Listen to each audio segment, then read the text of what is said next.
Next up in chapter 10 of the phase is an interesting part of the chapter talking about influencing your physiology through the phase or a lucid dream.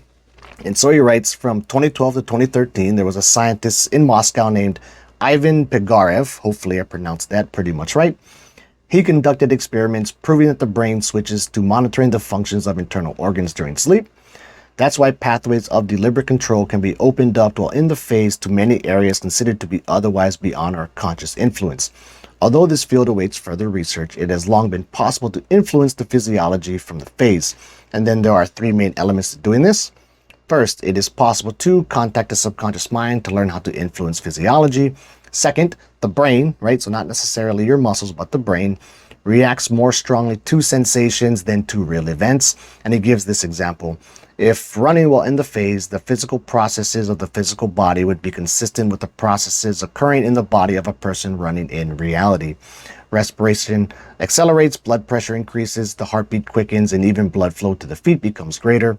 Third, and this sentence read kind of weird to me, but I think you'll get the point. Third, while the practitioner experiences profound changes of consciousness in the phase, this is where all direct and indirect forms of autosuggestion are most effective, right? Which makes perfect sense to me. When you're in the phase or a lucid dream, you're basically in like the deepest state of hypnosis possible, right? And that seems like the perfect area to try and go ahead and, reprogram thoughts and do some kind of cool shit like that. And then he kind of throws in a bit of a disclaimer here, but he talks about how, amazing results can be obtained for sure, right? He also points out how if the goal is to affect the course of a disease, do not place all your hopes on the phase.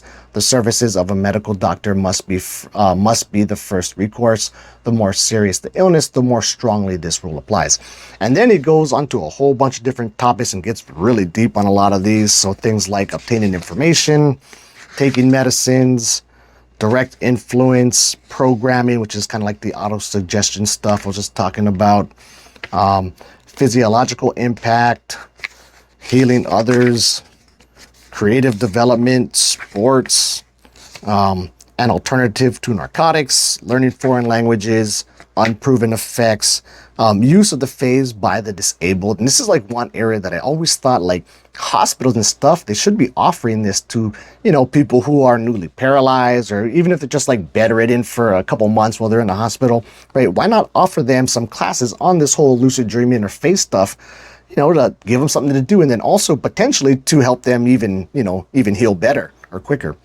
And then, of course, the last one he covers there is sex. So I'm not sure how deep into all of these we'll get. It's a good chunk of pages there, but we'll definitely be touching on some of them. We'll just kind of see how many of them we actually cover as we're going through. But anyway, with that said, that'll wrap it up. Until the next video, keep your phase practice legit.